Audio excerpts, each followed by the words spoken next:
Okay, I am actually going to show you how to fix rock chips. I've got two of them right here, side by side. I've got a third one just down from it. This is the front fender of the car. These aren't the worst ones, but I think they're a good one to show you because I feel like I have way more of these than I do any other kind of damage on the car. So, the first thing we're going to do is find some really fine grit sandpaper. I would suggest 2000, 2500. I've heard people use 1000 or 1500. The finer to me is going to be the better.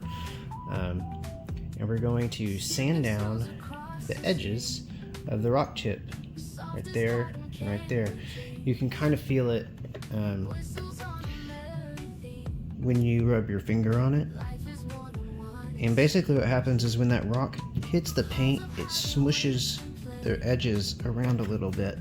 And we don't want those sticking up any more than the rest of the paint. So the first thing we're going to do is get some sandpaper and sand those down level. Okay, sorry, my light died on me. Here's those two chips. And it doesn't take much, just a few little... This is like 2500. And you're just barely sanding on where the rock chip is. And you can feel immediately after that it's flat. It won't grab your finger anymore. I'll go ahead and do this one too. See if I can. And you don't want to do a huge area. We're just doing right around the rock chip. I will say it's helpful to me to get scuffs on each side of the chip. It really helps to, when you're sanding later, helps to be able to tell that what you've done, I guess. And then I think we have one more right there. That's not much of one. Okay, so we've sanded around all the chips we're gonna fix. The next process I will show you shortly. Okay, the next thing we're gonna do is spray this with surface prep, and that's just to clear all the dust that we took from sanding and get it out of the way. So our paint will actually stick. And you will be able to see the spots still that you sanded.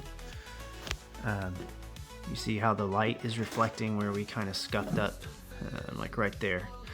There's one down here. And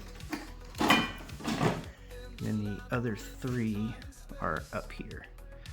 So we're going to just clean those areas really well and kind of be looking, because it's amazing how many tiny ones you can skip over and then you don't see them until later. There's one more little one up here that I'm going to try to do too. So the next thing I'm going to do is I'm going to get just a little bit of mineral spirits or paint thinner on the corner of a towel. Sorry, I'll probably get the tripod. A little bit of mineral spirits on the corner of a towel, and you wipe your spots that you're going to be using.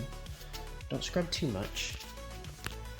So I've cleaned these two little rock chips with mineral spirits, and that'll kind of help thin the paint on the first coat to get down in the crack and really keep it from popping out. And you don't want to put too much on at once. This is about layers. You get a much better result if you don't do that. Okay, so I've got to let those dry. I'm gonna go ahead and touch that little spot up too. I've got to let those dry. It'll take a couple hours. And then once they're dry, I will come back and probably put another layer of the paint on and then do clear coat. Okay, so after that step, I somehow didn't film it. So it's kind of after the fact, but you're gonna go back after 2 coats or 3 coats, whatever it takes, to get that paint kind of built up. After that, you go over with a clear coat, and ideally you're only doing about 1 layer clear coat. So you put the clear coat on. You stop painting before the rock chip is filled all the way in. Then you put the clear coat on top, and then what you'll go back and do is wet sand the spot that you've been dressing with some fine grit. 2500, 2000 works just fine, because what you want to do is you want to sand all of it to where it's level, so that that light, when the light hits it, it's not hitting like a bump or a depression. You want it completely level and flat, so that when later after you polish it, the light will hit it, and it will not be noticeable, ideally. So next step from here is putting on the clear coat, letting it dry, and you want to, I promise you, let the clear coat dry for like 2 days.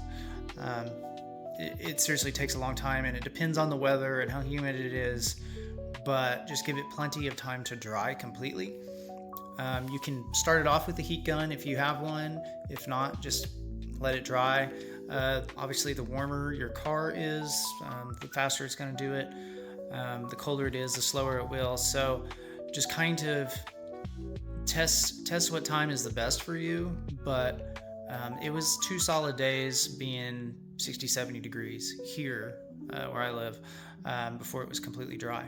So then we're going to wet sand it, and that's just spraying a little bit of water on your spot, and then sanding it to where everything is completely flush. You don't feel a bump with your finger on the paint, on the rock chip where you're painting, or the scratch, and you don't feel a divot.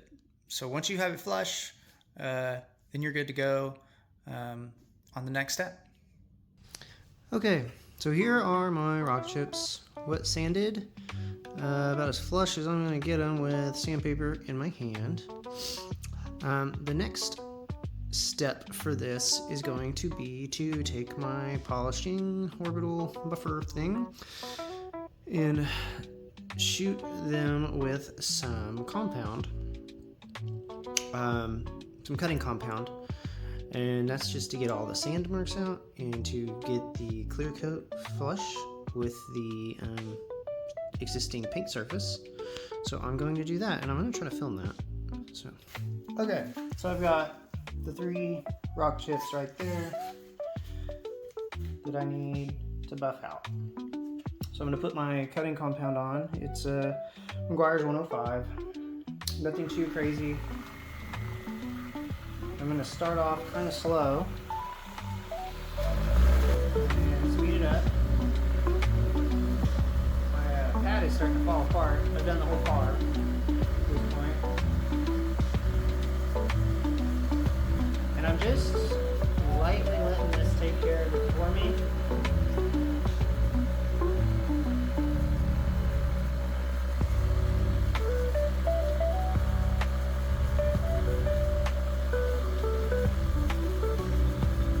It's kind of one of those you got to do around and then see what it looks like.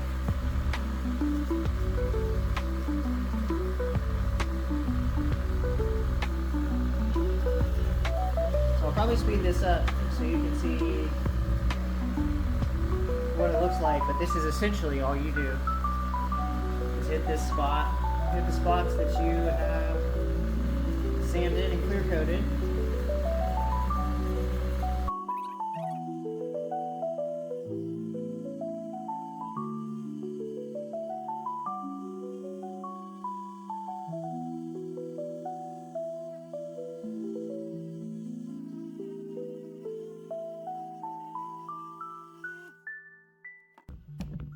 So, now that I've done that, I'm going to wipe this off with a rag. I'm not expecting it to be perfect or all the way done, but it could be close. It was only a few minutes, and it's always good to go a little bit less than what you think. But I think we're looking pretty good. Okay, so these are all done. with the naked eye, you can still kind of see them. You see right there, if you really shine a light on it. But realistically, it is a lot better. It's not the metal showing through. If this was steel, I'd be worried about rust. But you basically go over it with your finger, and if you can feel any raised portions, then you probably need to go again. And I will warn you, occasionally this will happen. So what will happen on these like this is it'll pull the whole plug that you've put in there. The paint and the clear coat will bond together, and it didn't bond to the surface, so I didn't clean this well enough, and it pops the whole thing out. So basically you've got to start over on something like that. This one I could put more clear coat on and sand it to make it look better. Ideally they should look like that one. I have to search for that one. So that's just something to be aware of. It may not be perfect the first time, but that's, you know, much improved even if I just left it that way. And I've got a few more that I need to do on other parts of the car. I've done a bunch on the hood because that's where you get rock chips. This car has like 160,000 miles on it. So it's one of those, how meticulous do you want to be and how long do you want to be working on your car? Because once you get it this clean, you don't really want to drive it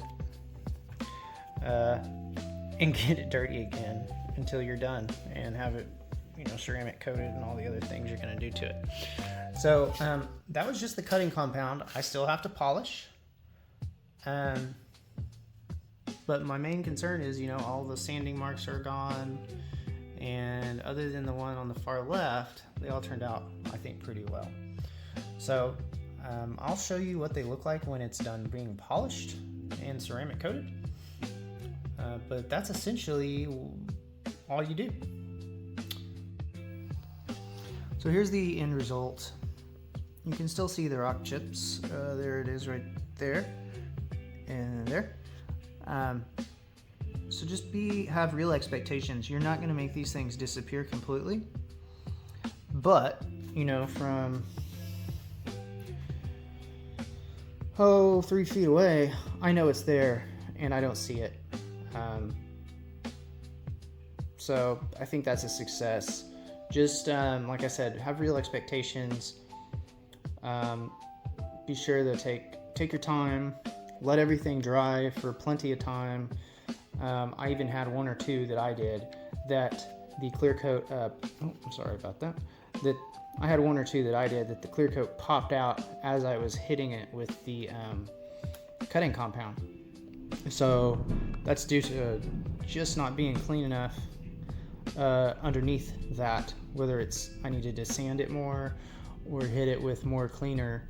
The clear coat popped out, so I had to redo the clear coat multiple times on one or two of them, which was fine. It gave me plenty of time to learn how to do it, but I also have ceramic coated the body of this car. So I noticed the ceramic coating actually made where the rock chips were stand out a little bit more.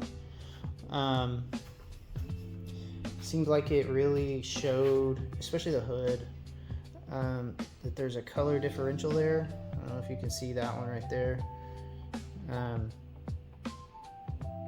All the sanding and all that, it's level.